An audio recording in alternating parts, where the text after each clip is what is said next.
Welcome back students to my class. और आज जो टॉपिक हमें कवर करना है उसका नाम है एयर पोल्यूशन कंट्रोल मेथड्स। पिछले लेक्चर्स में हमने देखा था कि किस प्रकार से आपका जो वातावरण है हमारा वो प्रदूषित हो रहा है। वायु प्रदूषण बुरी तरह से आजकल फुल स्पीड में है और इंडोर भी हम कर रहे हैं, आउटडोर भी पोल्यूशन हो रहा है, ब्रीदिंग प्रॉब्लम्स हो रही हैं, चेस्ट कंजेशन हो रहा है, एस्थमा हो रहा है लोगों को।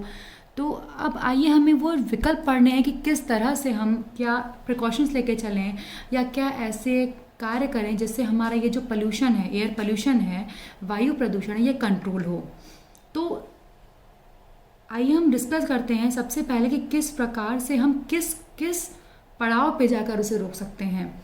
या तो हम इनिशियली ही उसे रोक दें जहाँ से वो जनरेट हो रहा है, या तो अब जनरेट अगर हो ही गया है तो ऐसे इक्विपमेंट लगाएं जो कि उन्हें कंट्रोल करें, या तो पोल्यूटेंट्स को डिफ्यूज़ कर दें हवा में ही, या वेजिटेशन करें या जोनिंग करें।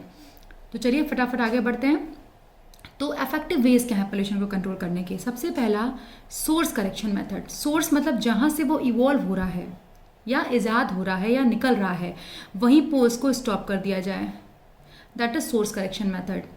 नेक्स्ट है पोल्यूशन कंट्रोल इक्विपमेंट्स। अब अगर हमारी गैस एटमॉस्फेयर पोल्यूटेड ही हो रही है तो हम ऐसी जगहें जहाँ पे फैक्ट्रीज़ हैं, चिमनीज़ हैं, फर्नेसेस हैं, इंडस्ट्रीज़ हैं, वहाँ पे ऐसे इक्विपमेंट्स लगाएं जो कि पोल्यूशन को या प्रदूषण को नियंत्रित कर सकें। ठीक, diffusion of pollutants in air. अब हमारे जो भी पोल्यूटेंट्स हैं, जो भी CO हुआ या तो स्मोक हुआ या तो हमारा जो है नाइट्रोजन ऑक्साइड हुआ या सल्फर हुआ या हमारा जो आप कह लीजिए पर्टिकुलेट मैटर हुआ, इसको हम डिफ्यूज़ कर दें एयर में ही। ठीक है, डिफ्यूजन करने के लिए हम क्या करते हैं? डिफ्यूजन में हम क्या करते हैं कि जो भी हमारी चिमनीज़ हैं या इंडस्ट्रीज़ हैं उससे 2.5 फीट ऊंचा, वहीं आसपास के क्षेत्रों में 2.5 फीट ऊंचा अपर एटमॉस्फेयर में हम एक स्टैक लगाते हैं जो कि क्या करता है, उन पोल्यूटेड गैस को लेकर वहीं पर डिफ्यूज़ कर देता है ताकि वो ग्राउंड लेवल पे अफेक्ट ना कर सकें।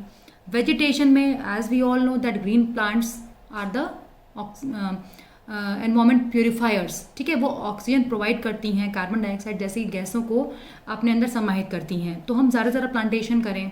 ठीक है, या तो हम जोनिंग कर दें। जोनिंग आजकल हमारा देखिए अर्बन एरियाज़ में बहुत इफेक्टिव है।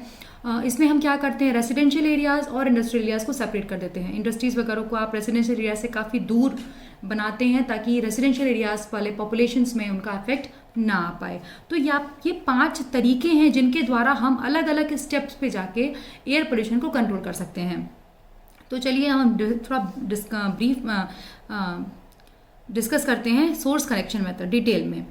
ठीक है, minimum air pollution methods can be selected by factories और industries that have major contribution in air pollution. जैसा कि हम सबको पता है कि मैक्सिमम जो हमारा आउटडोर पोल्यूशन है वो इंडस्ट्रीज करती हैं, या जो हमारी चिमनीज हैं वहाँ से जो धुआं निकलता है वो है, जो फैक्ट्रीज हैं उनसे मैक्सिमम कंट्रीब्यूशन होता है एयर पोल्यूशन में।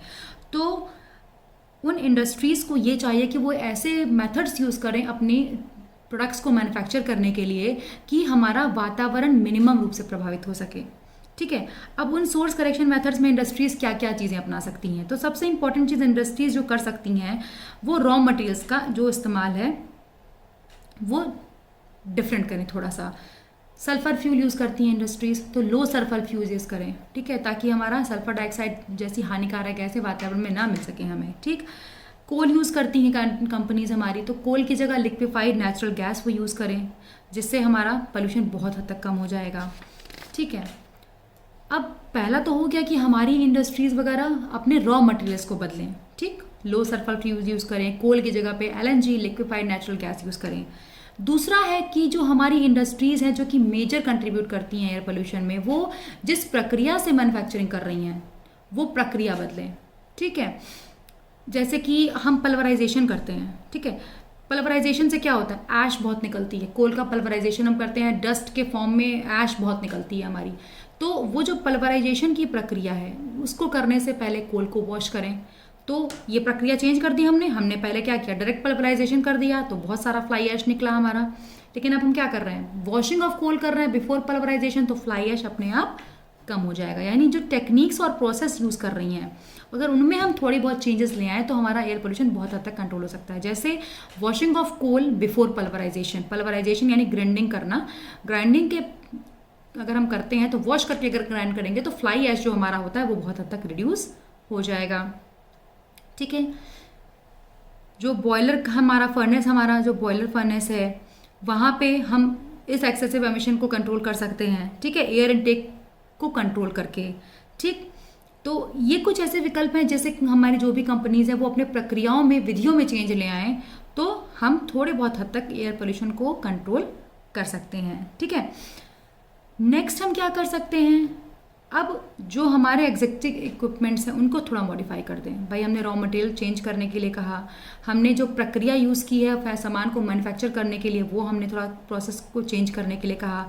अब जैसे कि हम खुली चिमनीज़ में अपना काम करते हैं, ठीक है, ओपन हर्थ फर्नेसेस यूज़ करते हैं, उसको हम क्या करें, इलेक्ट्रिक फर्नेसेस में कन्वर्ट करें, बेसिक ऑक्सीजन फर्नेसेस में कन्वर्ट करें, तो क्या होगा, हमारा बहुत ज़्यादा हद तक पोल्यूशन कंट्रोल करने में हमें हेल्प मिलेगी।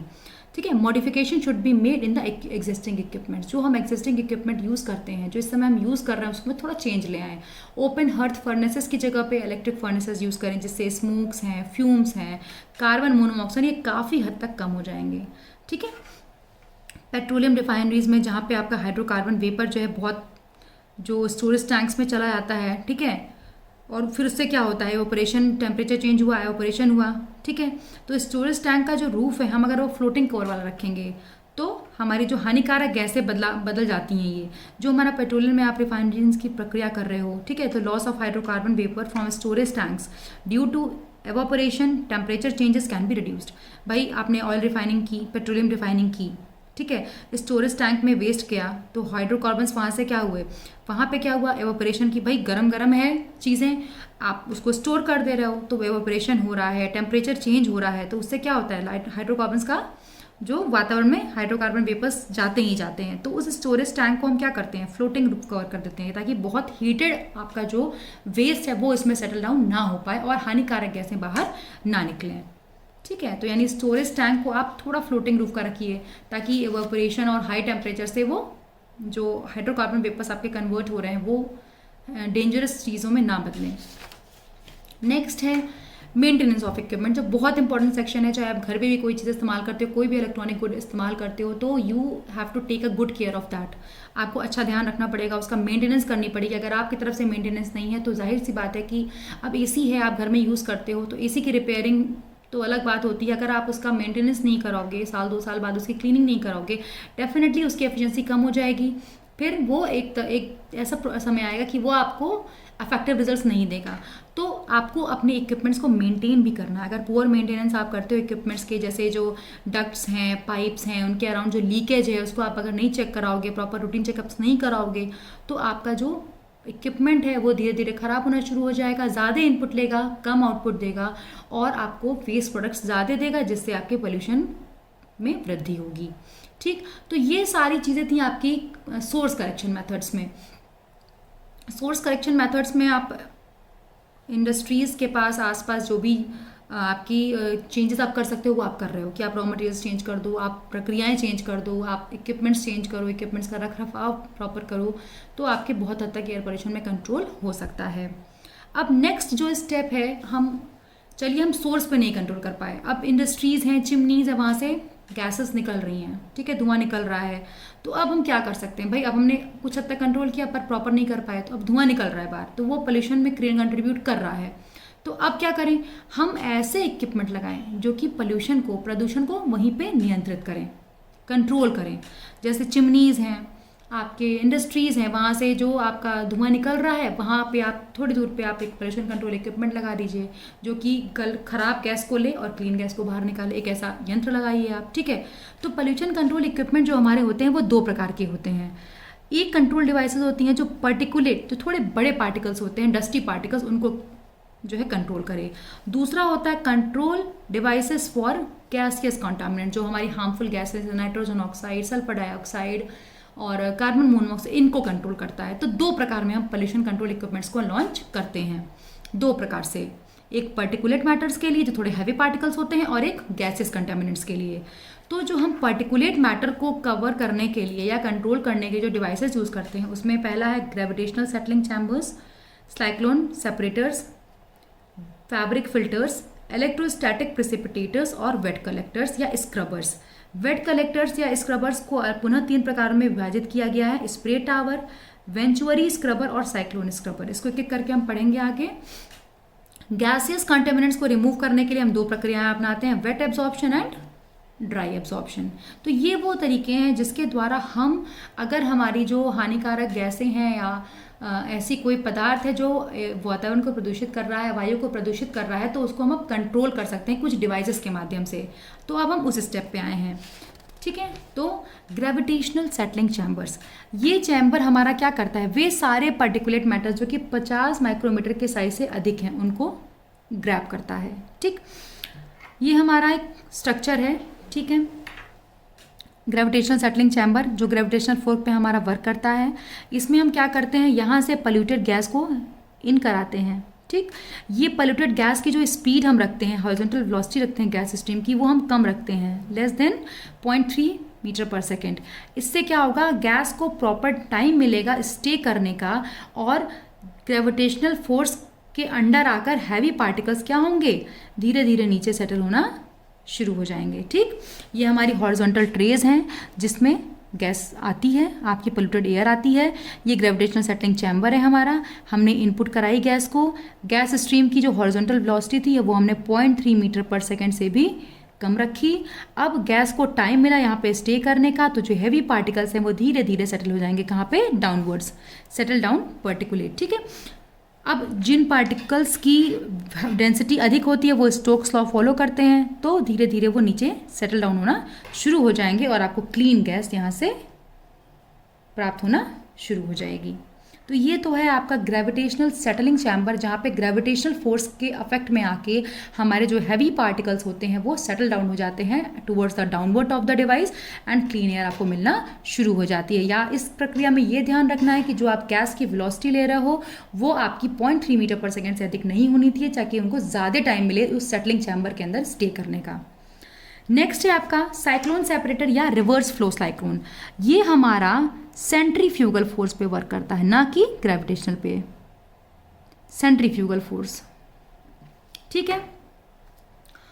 यहाँ पे हम एक सिलेंड्रिकल स्ट्रक्चर लेते हैं जिसमें नीचे हम कुछ पॉइंटेड वर्जन रखते हैं या हॉप रखते हैं, ठीक है। इसमें हम क्या करते हैं, गैस को स्पिन कराते हैं। गैस को स्पिन कराने से क्या होता है कि एक सेंट्रीफ्यूगल फोर्स जनरेट होना शुरू हो जाता है। हमने गैस को यहाँ से इनलेट कराया, गैस हमारी स्पिनिंग होना शुरू हुई, ठीक है।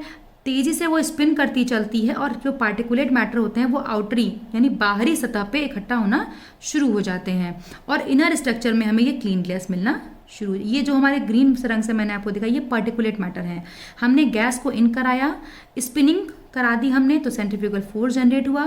फिर गैस और तेज़ी से स्पिन करने लगी, तो जो हमारे पोल्यूटेड पार्टिकल्स थे या पार्टिकुलेट्स थे वो क्या हुए, कोने कोने आउटरी बाहर सतह पर चिपकना शुरू हो गए और क्लीन गैस हमें इनवर्ड्स मिलना शुरू हो गई। फिर धीरे धीरे क्या होगा, ये जो आपकी कंटेमिनेंट्स थे या पार्टिकुलेट्स थे जो हैवी थे वो धीरे धीरे क्या होगा, नीचे आके यहाँ से बाहर निकल जाएंगे और क्लीन गैस हमारी यहाँ से बाहर आ जाएगी। तो ये तो है हमारा साइक्लोन सेपरेटर्स, जिसमें हम सेंट्रीफ्यूगल फोर्स का इस्तेमाल करते हैं, गैस को स्पिन कराते हैं, जिसके इफेक्ट के अंदर हमारे जो हैवी पार्टिकुलेट पार्टिकल्स होता है वो आउटर सतह पर इकट्ठा होना शुरू हो जाता है आउटर वर्टेक्स पे, और अंदर के वर्टेक्स पे आपको क्लीन गैस मिलना शुरू हो जाती है। फिर जो आपके आउटर वर्टेक्स पे जो डस्ट चिपकी होती है वो धीरे धीरे नीचे के रास्ते बाहर आने लगती है और क्लीन गैस आपको ऊपर से मिलने लगती है। तो ये हमारा जो साइक्लोन सेपरेटर है ये सेंट्रीफ्यूगल फोर्स पे वर्क करता है, ठीक है। सेंट्रीफ्यूगल फोर्स को जनरेट करने के लिए हम गैस को स्पिन कराते हैं, गैस स्ट्रीम को जब स्पिन कराते हैं तो सेंट्रीफ्यूगल फोर्स जनरेट होता है, जिसके इफेक्ट के अंदर डस्ट पार्टिकल्स आपके आउटरी वोर्टेक्स पे चिपक जाते हैं। नेक्स्ट है आपका फैब्रिक फिल्टर्स या बैग हाउस फिल्टर्स। इसमें आपका सिंपल सा स्ट्रक्चर है, हम एक ऐसा फैब्रिक लगाते हैं जो कि डस्ट को कलेक्ट करता चला जाता है, ठीक है। ये है हमारा बैग हाउस, ठीक। ये हमने यहाँ पे पोल्यूटेड एयर दी, ठीक। अब पोल्यूटेड एयर को हमने एक फैब्रिक से पास कराया, ठीक। फैब्रिक ने क्या किया, हैवी पार्टिकल्स को अपने अंदर समाहित किया और पार्टिकुलेट जो बाकी आपके गैस थी उसको बाहर निकालना शुरू कर दिया। ठीक है, ये हमारा जो फैब्रिक फ़िल्टर होता है ये 0.5 माइक्रोमीटर तक के पर्टिकुलर मैटर्स को निकालने की क्षमता रखता है, तो बहुत ही इफेक्टिव हमारा है ये। एक हॉपर हम लोअर एंड में अटैच कर देते हैं, ये हमारा हॉपर है जो हॉपर हमारा जितने भी हमारे पार्टिकल्स होते हैं, डस्ट पार्टिकल्स, पार्टिकुलेट मैटर, उनको इकट्ठा कर देता है। भाई अब आपने फैब्रिक लगाया है, ठीक, आपने फैब्रिक फिल्टर्स लगाए हैं, आपने पोल्यूटेड गैस यहाँ से दी, फैब्रिक से वो पास हुई, जितने डस्ट पार्टिकल वाले मैटर थे वो इस फैब्रिक में इकट्ठा हो गए, बाकी जो आपके क्लीन एयर थी वो यहाँ से बाहर निकल गई। अब फिर क्या हुआ, जो आपके डस्ट पार्टिकुलेट थे वो क्या होंगे, यहाँ पे हॉपर के थ्रू नीचे इकट्ठा होना शुरू हो जाएंगे। इसमें एक इम्पॉर्टेंट चीज़ ये है कि हमें जो हम फैब्रिक यूज़ करते हैं इसमें उसकी क्लीनिंग ज़रूरी है, क्योंकि अगर हम ऐसा नहीं करेंगे तो क्या होगा, धीरे धीरे इस फैब्रिक में डस्ट इकट्ठी होना शुरू हो जाएगी और फिर हमारा वो फैब्रिक प्रॉपर क्लीनिंग नहीं कर पाएगा, प्रॉपर पर्टिकुलर मैटर को इकट्ठा नहीं कर पाएगा और मिक्सिंग अप होना शुरू हो जाएगा। तो ये ज़रूरी है कि आप एक शेकर मैकेनिज्म रखिए जो कि इस फैब्रिक को शेक करते रहे और मैक्सिमम पार्टिकल्स को डाउनवर्ड्स की तरफ, हॉपर की तरफ पुशअप करता रहे। ठीक है, तो फैब्रिक फिल्टर्स या बैग हाउस फिल्टर्स में हम बैग हाउस लगा देते हैं, जिसमें फैब्रिक का बैग लगाते हैं जिसमें हमारा जो पोल्यूटेड एयर है वो इंसर्ट कराई जाती है और ये पोल्यूटेड एयर डस्ट को कलेक्ट कर लेती है और क्लीन है गैस को आपके आउटपुट पर बाहर डाल देती है। ये मेथड हमारा 0.5 माइक्रोमीटर तक के पार्टिकुलेट मैटर्स को इकट्ठा कर सकता है और काफ़ी हद तक इफेक्टिव होता है। चूँकि हमने फैब्रिक यूज़ किया है, एक बैग यूज़ किया है, तो इस फैब्रिक की क्लीनिंग होना ज़रूरी है। तो उसकी क्लीनिंग के लिए हम शेकर मैकेनिज्म करते हैं जो उसको शेक करता है, वाइब्रेट करता है और मैक्सिमम डस्ट पार्टिकल्स को आपको हॉपर पे लाकर इकट्ठा कर देता है। चलिए अब आगे बढ़ते हैं। Electrostatic precipitators. तो जो आपका इलेक्ट्रोस्टैटिक प्रेसिपिटेटर है वो इलेक्ट्रोस्टैटिक प्रेसिपिटेशन के प्रिंसिपल पे वर्क करता है। जैसे कि जो आपके इलेक्ट्रिकली चार्ज पार्टिकल होते हैं वो सेपरेट किए जा सकते हैं under the effect of electric field. ठीक है, तो इसमें हम क्या करते हैं कि एक हमारा हम सिलिंड्रिकल सेक्शन लेते हैं, उसमें हम क्या करते हैं, अपनी पोल्यूटेड गैस को यहाँ डाउनवर्ड से हम एंट्री कराते हैं। एक कलेक्टर सरफेस लेके चलते हैं जिसको हमने ग्राउंड कर रखा है। एक इंसुलेटर रखते हैं हम जो कि इलेक्ट्रोड को होल्ड करता है, ये है आपका इलेक्ट्रोड, डिस्चार्ज इलेक्ट्रोड जिसको हम कहते हैं। ये इंसुलेटर हमने इसको होल्ड करने के लिए लिया हुआ है। ये हमारा एक क्या है, वेट है, ताकि इस वायर को हम पोजीशन में रख सकें। ठीक है, 50 किलोवोल्ट की सप्लाई पे हम इसको कार्य कराते हैं। पोल्यूटेड गैस, ठीक है, आपको स्ट्रक्चर समझ में आ गया होगा। एक इंसुलेटर है जो कि हमारे इस डिस्चार्ज इलेक्ट्रोड को होल्ड करता है। इस वायर को स्ट्रेट या पोजीशन में रखने के लिए हमने एक वेट अटैच कर रखा है ताकि वो अपने पोजीशन डिस्टर्ब ना करे। एक ग्राउंडेड कलेक्टर सरफेस हम लेके चलते हैं जिसको हमने ग्राउंड किया हुआ है। 50 किलोवोल्ट की पावर सप्लाई हम यूज़ करते हैं। ठीक है, और आपका ये है आउटलेट फॉर डस्ट। हमने यहाँ से साइड पोर्शन से इनलेट किया अपने गैस को, ये गैस हमारी अपवर्ड्स की तरफ फ्लो होना शुरू हुई। ठीक है, और कहाँ पे, हाई वोल्टेज वायर और ग्राउंडेड कलेक्टर सरफेस के बीच में। अब जो हाई वोल्टेज रहता है इस वायर में, ये क्या करता है, इस गैस को आयनाइज कर देता है। क्या करता है, आयनाइज करता है। ठीक, तो जो नेगेटिव आयंस होते हैं वो माइग्रेट करते हैं ग्राउंडेड सरफेस की तरफ। ठीक है, एंड नेगेटिव चार्ज को, डस्ट पार्टिकल को पास कर देते हैं अपना। ठीक, अब ये पार्टिकल धीरे धीरे क्या होता है, डाउनवर्ड्स की तरफ इकट्ठा होना शुरू हो जाते हैं। ठीक, अब ये पार्टिकल्स एक बार डाउनवर्ड की तरफ इकट्ठा शुरू हो गए तो जो कलेक्टिंग सरफेस होता है उसको हम वाइब्रेट करते हैं पीरियोडिकली, ताकि जो हमारा कलेक्टेड डस्ट पार्टिकल है, ठीक है, वो डाउनवर्ड्स की तरफ चला जाए। अगर हम ऐसा नहीं करेंगे तो धीरे धीरे यहाँ पे जो डस्ट पार्टिकल की जो लेयर है वो जमना शुरू हो जाएगी और प्रॉपर आयनाइजेशन नहीं हो पाएगा, और प्रॉपर अगर गैस हमारी आयनाइज नहीं होगी तो हमारा ये पूरा फंक्शन डिस्टर्ब हो जाएगा। तो ये ज़रूरी है कि 6 मिलीमीटर तक की थिकनेस तो हम सहन कर पाएंगे। 6 मिलीमीटर के बाद अगर डस्ट पार्टिकल की थिकनेस और बढ़ने लगती है यहाँ पे, तो हमारा वर्क एफिशिएंसी इसकी ख़राब हो जाती है। इसीलिए हम इस कलेक्टर सरफेस को क्या करते हैं, वाइब्रेट करते हैं पीरियोडिकली, ताकि जो हमारी कलेक्टेड डस्ट है, ठीक है, वो 6 मिलीमीटर से अधिक ना जम पाए। ठीक है, तो इलेक्ट्रोस्टैटिक प्रेसिपिटेटर्स हमारे इलेक्ट्रोस्टैटिक प्रेसिपिटेशन पे वर्क करते हैं, जहाँ पे हम क्या करते हैं, अपनी गैस को आयनाइज करते हैं, इलेक्ट्रिकली चार्ज करते हैं और उनमें से सारे पर्टिकुलर मैटर्स को under the effect of electric field हम सेपरेट कर देते हैं। इसमें हमने एक इंसुलेटर लगा रखा है जिसमें हमने एक डिस्चार्ज इलेक्ट्रोड को लगाया हुआ है। ये डिस्चार्ज इलेक्ट्रोड से हमने एक वेट जोड़ा हुआ है ताकि इस वायर की पोजीशन डिस्टर्ब ना हो। एक कलेक्टर ग्राउंडेड सरफेस ले रखी है जहाँ पे हम सारे डस्ट पार्टिकल्स को कलेक्ट करते हैं। हमने अपनी पोल्यूटेड गैस को यहाँ से इंसर्ट कराया। ये गैस हमारी अपवर्ड्स की तरफ फ्लो होना शुरू हुई हाई वोल्टेज वायर और ग्राउंडेड कलेक्टर सरफेस के मध्य में। फिर ये हमारी जो हाई वोल्टेज वायर है ये क्या करेगी, हमारी गैस को आयनाइज कर देगी। नेगेटिव आयंस हमारे ग्राउंडेड सरफेस की तरफ मूव करना शुरू कर देंगे, ठीक, और धीरे धीरे इकट्ठा होना शुरू हो जाएंगे। अब चूंकि धीरे धीरे डस्ट पार्टिकल्स यहाँ इकट्ठा होना शुरू हो जाएंगे तो 6 मिलीमीटर तक की मोटी डस्ट की परत को तो हम बर्दाश्त कर पाएंगे, पर उसके आगे हमें इस कलेक्टर ग्राउंडेड सरफेस को रैप या वाइब्रेट करना पड़ेगा ताकि जो जितने भी आपके डस्ट पार्टिकल्स हैं वो धीरे धीरे नीचे की तरफ आके यहाँ पे कलेक्ट हो जाएं। अगर हम ऐसा नहीं करेंगे तो हमारी इसकी एफिशिएंसी डिस्टर्ब हो जाएगी। 50 किलो वोल्ट से अधिक की सप्लाई हम यूज़ करते हैं और यहाँ से हमें क्लीन गैस मिलना शुरू हो जाती है। नेक्स्ट है हमारा वेट कलेक्टर्स या स्क्रबर्स। जो हमारा वेट कलेक्टर्स या स्क्रबर्स हैं ये पर्टिकुलर कंटेमिनेंट्स को रिमूव करते हैं बाई लिक्विड ड्रॉपलेट्स में उन्हें कन्वर्ट करके। जो भी हमारा पार्टिकुलेट मैटर है उन्हें लिक्विड ड्रॉपलेट में कन्वर्ट किया जाता है और फिर उसको रिमूव किया जाता है। Here the particulate contaminants are remove from the polluted gas stream by incorporating the particulates into liquid droplets. Particulates को लिक्विड ड्रॉपलेट में हम कन्वर्ट करते हैं, ठीक। जो कॉमन वेट स्क्रबर्स हम यूज़ करते हैं उसमें है स्प्रे टावर, वेंचुअरी स्क्रबर और साइक्लोन स्क्रबर। तो आई होप सो स्टूडेंट्स आपको यहाँ तक का लेक्चर समझ में आया होगा। फिर हम जल्दी मिलते हैं इस वेट स्क्रबर्स को पढ़ने के लिए। तब तक के लिए थैंक यू।